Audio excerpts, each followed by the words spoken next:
Members of the Congress of Neurological Surgeons, it's my pleasure to introduce our CNS President, Dr. Alexander Khalessi, Chairman of Neurosurgery at UC San Diego. I'm Dr. Bob Carter, Chair of Neurosurgery at Mass General Brigham. Alex was a precocious individual coming into this world in 1977 in Ann Arbor, Michigan, with a full head of hair and a bright future. In the loving home of Eli and Sadri Khalessi, Alex began to develop a love of hard work and love of learning at an early age. In this family, where his father was a statistics professor at Stanford, Alex developed a passion for learning that later culminated when he was valedictorian at El Toro High School. He became a Renaissance man of sorts, developing skills in water polo, student government, and with these achievements, with his family at his side, Alex set off to Stanford University, where he achieved his next phase of training. As a graduate of Stanford in public policy and human biology, Alex had an interest in human health. And with the inspiration of his grandmother, he found that it was the time for him to think about the future whereby he would make an impact in the world, and that included a master's degree in healthcare policy and management at Stanford. Soon he was off to the iconic Johns Hopkins Medical School, where he met our 2024 CNS honored guest, Henry Brem. Henry was a lifelong influence and friend, and together these individuals have continued to contribute to the legacy of Hopkins neurosurgery. Alex's love for neurosurgery was cemented during that time. Back to the West Coast, USC residency with the iconic Steve Giannotta, another 2024 honored guest. Steve's team at County Hospital was led by Alex in his chief residency year, and he demonstrated great clinical and technical ability and also team spirit. Many of his colleague residents have become leaders in the field of neurosurgery. In his chief year, Alex suffered an injury and had to have a hip replacement. And just 2 weeks later, he was back on service, trying to show that he was willing to step up and make sure that he mitigated any demands on his co-residents, indicative of the grit and perseverance that he's demonstrated throughout his career. Under Giannotta, he developed a love of cerebrovascular neurosurgery, and to enhance his skills, did an enfolded fellowship with the Buffalo team, the iconic group that has trained so many. Alex began to develop this combination of skills and returned to County Hospital, where he was chief resident and instructor in neurosurgery. It was in 2012 that I found Alex as a new recruit to the UC San Diego faculty. It was one of the best decisions I made as chairman at UC San Diego. Alex was a builder, and it was clear from the get-go that he was going to create new programs and new ideas. He launched our UNC program at UC San Diego with the San Diego Chargers. He developed a new SNS boot camp for residents, bringing surgical luminaries from around the world and around the country to San Diego. He helped develop the new Jacobs Medical Center, created the first comprehensive JACO-certified stroke center in California and the third in the nation. During this period of great productivity, Alex became our vice chair for clinical affairs, demonstrating skill and leadership in our department that was really unparalleled.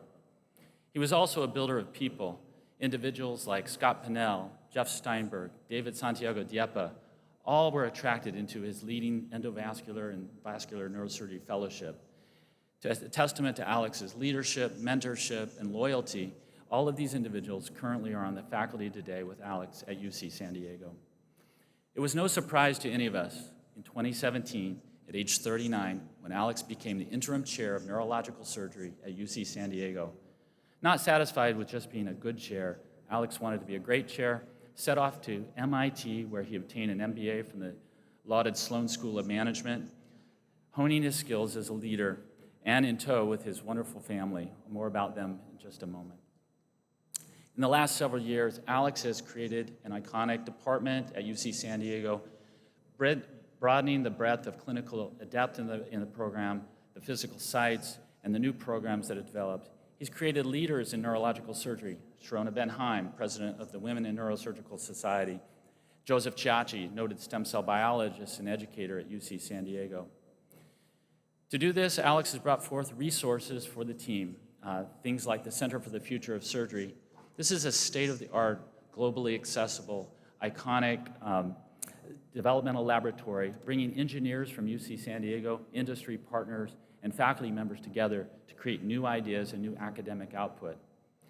As an academician and a leader of an academic group, this team has brought forth new studies on first-in-man development of clinical exoscopes and 3D visualization, studied the cell biology of endothelial trauma in endovascular devices using large animal models, looked at soft robotics and microcatheter development for endovascular treatment of cerebrovascular disorders, and assessed the feasibility of novel ideas like endovascular deep brain stimulation, a true academic enterprise. Beyond Alex's local impact, he's also been a national and a global advocate. Working with Pradeep Khosla, Chancellor of UC San Diego, Alex has set the strategy for the neurosciences in the San Diego region and community and raised the money to achieve those visualizations and dreams. Working for all of us on the Washington Committee, Alex has set policy for the national community and helped us in our specialty. And of course, as president of the Congress of Neurological Surgeons in this past year, has traveled the globe, connecting with diverse communities represented by the 78 countries that are here at this meeting. All of this is made possible by his incredible spouse, Sarah Kuklani, an attorney and a wonderful friend. And their partnership is truly a dynamic one. I think anyone that knows Sarah knows about the grace, elegance, and skill she brings, and also the perspective to her participation in the many activities of the Congress of Neurological Surgeons. As a team, their number one priority is their sons, Pierce and Wilder. Alex will move heaven and earth to be with the boys at any of their activities, whether it's ice skating, and there are ice skating rinks in San Diego, Disneyland trips, or just being the superhero dad that he is to his young sons. Alex loves sharing the field of neurosurgery with his family and his friends. Wilder and Pierce have gotten to know a little bit about neurosurgery in the Center for the Future of Laboratories, training the next generation. As Alex joins this pantheon of incredible CNS presidents who've advocated and developed our community, he's set a pattern and a stage of loyalty, friendship, advocacy, and support of every individual, every friend, and every person in our community. To Alex, Sarah, Wilder, and Pierce, we thank you for your service to our community as a family devoted to the field of neurosurgery. And I ask the audience to join with me in welcoming our CNS president, Dr. Alexander Khalessi. Good morning. It is a singular joy and privilege to be with you today. I'm grateful to Bob for his generous introduction, cataloging the steps and people that made this moment possible. It is one we all share together and will not come again. It represents a combination of many choices and sacrifices, joys and frustrations, sweat and luck. We gather at the CNS to reflect, consolidate, and look ahead in our own personal and professional journeys. All of us overcame obstacles along the way. We must embrace the power of our shared purpose and experience and reflect on our own moment of commitment to neurosurgery. You know that point in your story. Consider the threshold feelings of that time. Meditate on how it's been affirmed or fallen away in your daily life. Many describe our profession as a calling. I hope our time together nourishes the inspiration of that moment for each of you. What is the scale of our shared opportunity?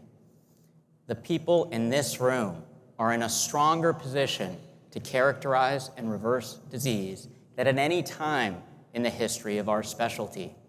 Imagine the power of that possibility over our lifetimes. Now imagine what is required. You will find the pearls of Stoic philosophy in Teddy Roosevelt's arena, or Garcia's jungle, or Edison's concept of failure. We all know athletes do not answer to sportscasters in the crucible of human performance. As neurosurgeons, we must celebrate action and one another. We must, however, reconcile our efforts with a historic pace of change and unprecedented uncertainty. I hope three perspectives will help us meet our generational moment.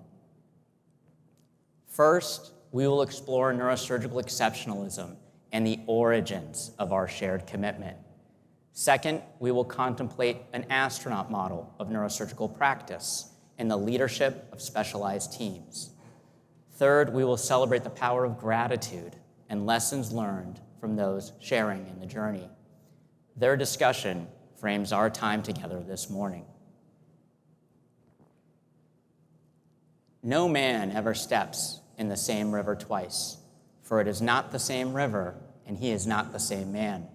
Heraclitus beautifully captured the dynamism and impermanence of our world. Like many Stoics, he believed the virtues of practical wisdom, temperance, justice, and courage represented the natural response to uncertainty. In the modern era, the river moves swiftly with challenge and possibility. Our power may seem unequal to the currents of our time. Stoicism acknowledges this uncertainty as the dichotomy of control. Facing a collision of technology, ethics, and economics, I know we will meet our moment. A privilege of the CNS presidency is bearing witness to the diverse tapestry of talents, experiences, and perspectives in this room. With the convening power of the CNS, we can imagine a better world for the patients and surgeons that will follow. For my part, I remember being a young surgeon at the river's edge. As a capstone to my residency training, I was invited by the Society of Neurological Surgeons to provide a resident perspective on neurosurgical education. At the time, my surgical teachers felt like impossibly distant mentors, larger than life and confident in the face of uncertainty. Though clear-eyed about risks, early neurosurgeons pushed technical limits with a responsible, steely humanism. It was an era defined by the gap between the natural history of the disease and the performance of a technically sound operation. It was the Stoic dichotomy of control. Consequently, the profession took on the gruff character of a Stoic priesthood. Surgeons were necessarily removed and aloof to the magnitude of uncertainty faced in the operating room. There was an imperative to reflect, codify, and move on. Doubt would be the enemy of action, operating with such tools and under such constraints. One thing that never varied was the fluid economy of surgical movement and decisive action in all manner of hazardous scenarios. In a time fraught with variables beyond the surgeon's control, their performance could not be one of them. This artisanship, sustained attention to detail, and commitment to craft became my animating purpose. It led to the slow accumulation of data and hard-won complication profiles offered to patients with practiced hands. It was my feeling at the time that we spent too little effort focused on that journey, on how to close the gap between the data tables published in our journals and the ebbs and flows of daily practice. As a chief resident, I shared the principles of peer mentorship and esprit de corps that shaped my own residency. Fishing alone couldn't match what we could do together. I hoped this approach would resonate with senior surgical educators and offer a collaborative path to their lived commitment. Since that time, I have spent an equal measure entrusted to lead a neurosurgical department. For the medical students, residents, and fellows here today, I promise you, the doctor you become is in your control. History shows our collective progress relies on the proud urgency of that commitment. Our opportunity comes when enhanced capabilities empower a shift in perspective. Consider the progressive visualization of Orion's Nebula in the modern era. Observe the conceptual shift from mythology to the composition analysis of the James Webb Space Telescope. The object of attention remains essentially unchanged over the time horizon of observation. We are the ones who are different. In the coming days, each of you will return to your respective practices. Another patient will offer their most sacred trust. They will place their life, function, and very being in your hands. Over the past 2 decades, I have seen the miraculous become commonplace. Our ambition as surgeons has grown from no focal deficits with minimal surgical footprint to the full restoration of neurologic, cognitive, and affective function. The modern era restores our patients to their lives by deconstructing the surgical event into highly reliable, segmented tasks. We engineer processes of care to minimize variance and close the gap between efficiency and efficacy. In this environment, neurosurgical exceptionalism means unapologetically celebrating that triumph. We must honor our history and relish how often we can now say, "I can fix your problem." Reliability should not blunt our wonder. Understanding the Orion Nebula adds to its beauty. Scientific examination can bring a greater appreciation of the achievement. Richard Feynman captured this dynamic beautifully in his Ode to a Flower. His artist friend believes scientists take apart the beauty of a flower and render it a dull thing. Though perhaps not as aesthetically refined, Feynman protested. He could appreciate the beauty of the flower. At the same time, a scientific approach offered beauty across several dimensions, ranging from cellular organization to elegant molecular processes. Feynman contemplated the flower's colors evolved to attract pollinating insects, and the interesting implication the insects appreciated the color. This prompts the question, why is a flower beautiful? Ultimately, science only adds to the excitement and mystery and awe of a flower. It may now feel to some like we live in a world where surgery is no longer viewed with the same mysticism, that physicians are providers, buffeted by larger economic and cultural forces. This friction is not our story.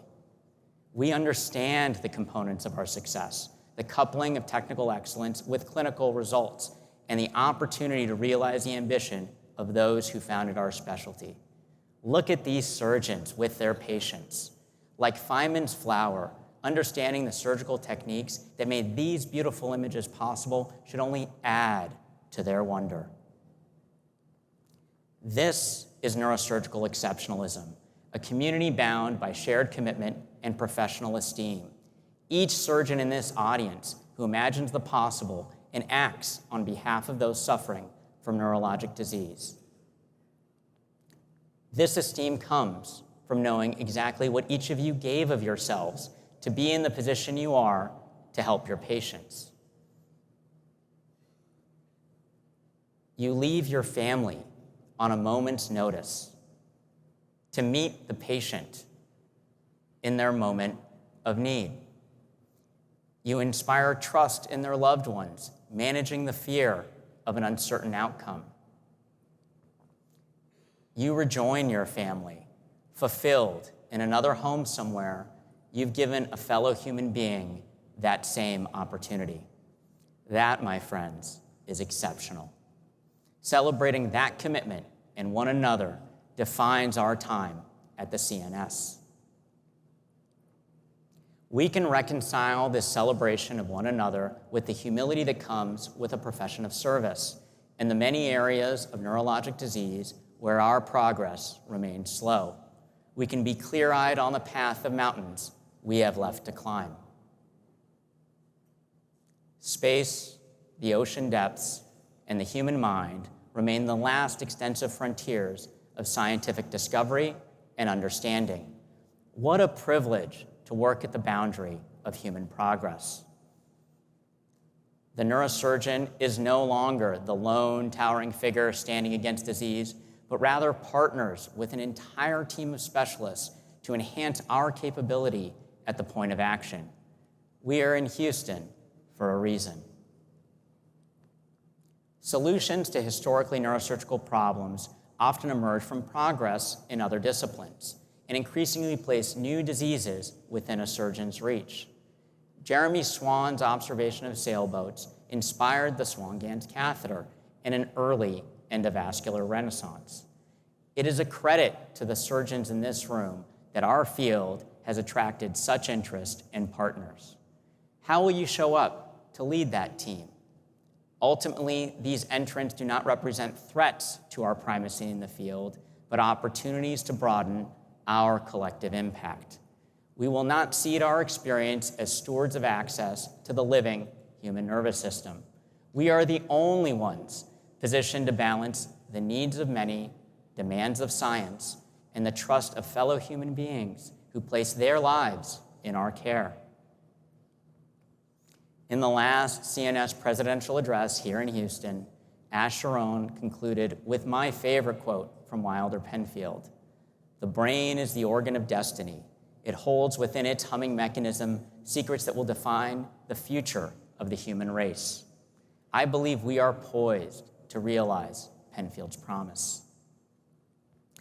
In preparing for this moment, I noted the remarkable frequency with which my predecessors successfully described the future of our specialty. While it may be the CNS has benefited from prescient leadership, I believe there is a simpler explanation. The people in this room made the future.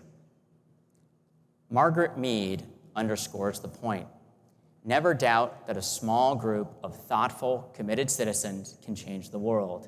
Indeed, it is the only thing that ever has. If you have the ambition to change the world, you must learn from those who have blazed a trail for others to follow. Astronauts venture into the unknown, embrace the support of specialized teams. They confront massive uncertainty with equanimitas and a perspective informed by the methodical application of technology. Our next chapter as a specialty relies on such a model and approach. For my part, I am deeply grateful for the inspiration and shared purpose offered by my professional relationships. As neurosurgery brought these individuals into my life, I knew each person could be a teacher to me. The lessons were often personal. I share a handful now as signposts on any neurosurgical journey. One formative lesson preceded my commitment to neurosurgery in an era not unlike our current disruptive moment. During my undergraduate education, Stanford was at the heart of the Silicon Valley boom that powered the commercialization of the internet. It was a seismic shift in human connectivity and information.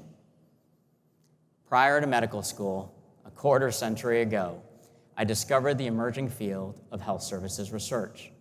Alan Garber, now Harvard's president, urged and supported my master's training. This decision laid the foundation for my academic career. It exposed me to the power of logic and discipline in the face of uncertainty. Ron Howard, a foundational thinker in decision analysis, elegantly captured the paradoxical bookends of uncertainty. You know more than you realize and less than you think you do. His exams were graded on a log4 scale and involved 25 multiple choice questions of almanac trivia. How many gallons are in Lake Michigan? Answer choices A through D were orders of magnitude apart. Instead of selecting a single answer, the student assigned each response a probability it was correct. All probabilities for choices A through D should sum to 100%. The exercise was to use what you did know to assign the greatest weight possible to the correct answer. In so doing, you became comfortable with uncertainty, applying your fund of knowledge and past experiences to new situations.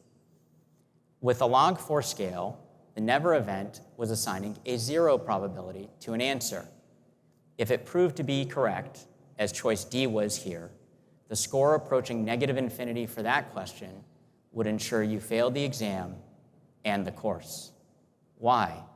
By assigning a 0% chance, the student had said something was impossible, and it had happened. This is the worst type of failure of thinking or imagination. It is never truer than in the operating room, scientific lab, or an M&M conference. It is the unconsidered outcome or variable that often proves fatal. As a relentless optimist, I framed Ron Howard's lessons differently. I am grateful he taught me anything is possible. This truism is the hope and engine of human progress. I was deeply fortunate to discover my passion for neurosurgery at the Johns Hopkins School of Medicine. I learned the power of platforms and how to structure a scientific question in my research at that time. The Hunterian lab under Henry Brem empirically trialed the polymer-based delivery of various adjuvant medications to BCNU in a 9L gliosarcoma model. Quinacrine, an anti-malarial medication, was my payload. Under Dr. Rick North's tutelage, I was able to participate in the pioneering days of spinal neuromodulation. Palm Pilot and Trio platforms allowed patient programming for the first time and brought battery life optimization into what had been an empiric, labor-intensive process. I could not anticipate then how those experiences would inform my vascular work today. Most importantly, honored guest Henry Brem taught me by the power of his example. He spoke authentically and personally about the balance of our neurosurgical calling and our larger lives. These images demonstrate the power of that approach. From landmark journal covers to the smiling faces of the neurosurgery pool party through the years, the doctors Brem, Rachel, and Henry opened their home and offered a master class in perspective and priorities. As a resident, I benefited greatly from the mentorship of giants in our field. Gordon McComb demonstrated the quiet assurance deep experience could offer a worried family. He expedited the cranial vault remodeling of my infant cousin as a professional courtesy. Marty Weiss coupled his inspiring leadership with razor-sharp Socratic teaching. His sessions ensured a sound fund of knowledge and instilled a commitment to remain students of the nervous system as our surgical skills matured. The lost art of localizing by exam before imaging assessment. Mike Apuzzo provided the vision and perspective of a generational mind. More than urging us to innovate and contribute to the literature, Dr. Apuzzo is the rare friend and mentor who leans in on your worst days or precisely when things may not break your way. In so doing, he exemplifies what it means to be there for someone. Mike Wang, Charles Liu, and Mark Krieger were the great big brothers you'd imagine in that time. Honored guest Steve Giannotta was a surgeon. He is unflappable and did more with his left hand than most surgeons did with two. He taught me one of my greatest lessons during my first day of internship. I was in his office with my partner in crime, Gabby Zada. Dr. Giannotta asked us what our opening rotations of our surgical internship were. I was assigned to the tumor breast rotation at the LA County Hospital. What did he want me to get out of the rotation? Without missing a beat, Dr. G replied that he wanted me to be the best breast cancer doctor. There were deep lessons in that message. Neurosurgery was about being the best, being fully committed to the patients in our charge, learning whatever was necessary to ensure we met that commitment, and that the training of a surgeon is nonlinear. Toward the conclusion of my training, I was fortunate to serve on the residency review committee at the ACGME. It was a formative experience to work alongside the household names of our specialty. It was a room where decisions were made for the good of the specialty and with the appropriate time horizon. Their relationships were deep and career-long. Consequently, there was no hierarchy, and power lay in consensus. Working together allowed them to make a difference, and I am grateful for their example. Alad Levy and Adnan Siddiqui taught me to responsibly push the envelope in the angiography suite. Over the past 15 years, the progress in neurovascular surgery has been extraordinary. The small community of individuals behind these advances remain among my closest friends. I am inspired by their brilliance, tenacity, commitment to getting it right. Progress requires being clear-eyed in the face of failure, the maturity to give voice to uncertainty, and the vulnerability to admit mistakes. Nick Hopkins has given me many gifts over the course of my career. none greater than those small winner and 3C meetings in Jackson Hole led with Robert Spetzler and Dan Barrow. From energy to our own Sun Valley Cerebrovascular Conference, I know our generation operates with the same mutual respect, accountability, and sibling admiration. In a decade of leadership with the CNS, I've seen the wisdom of generational perspectives and an amazing concentration of talent. While I naturally benefited from the guidance and example of my predecessors, supporting the development of our current leaders is literally being backstage at the magic show. I deeply admire their selfless dedication, generosity of spirit, and prodigious talents. Against the backdrop of our specialty's history, I am enormously proud these faces of leadership better reflect the world in which we live. Our specialty and the CNS are in outstanding hands.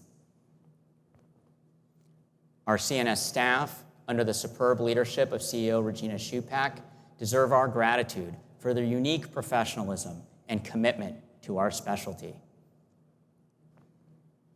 As much as I value the extraordinary people who inspired my own journey, it is my deepest privilege to work alongside the faculty partners, residents, and staff that comprise the UC San Diego Department of Neurosurgery. In their care of patients and one another, I see the best examples of impact in neurosurgery. With urgency and commitment, my faculty partners pursue path-defining therapies in a world-class ecosystem of neurosciences, engineering, and industry. Their support provided me the opportunity to serve more broadly, and I am very grateful. Family, for each of us, means the closest relationships that give meaning to our lives. The immersive demands of neurosurgery often require a rare understanding of our chosen professional calling. My wife, Sarah, and sons, Wilder and Pierce, light up every one of my days. I love you beyond all imagining. They share in and believe in the larger purpose of what we are doing together, provide unwavering support, and help me be the best version of myself. Wilder's namesake is Penfield, and Pierce's middle name is Walter, after Dandy, so that gives you a sense of what neurosurgery means in the Khalessi household. In the uncertainty of our current moment, neurosurgical exceptionalism, an astronaut model, and gratitude provide a way forward. We began with stoic pioneers who answered uncertainty with artisanship and refined technical performance to challenge clinical limits. I hope our time together celebrates what inspired you to give your life to the noble calling of neurosurgery.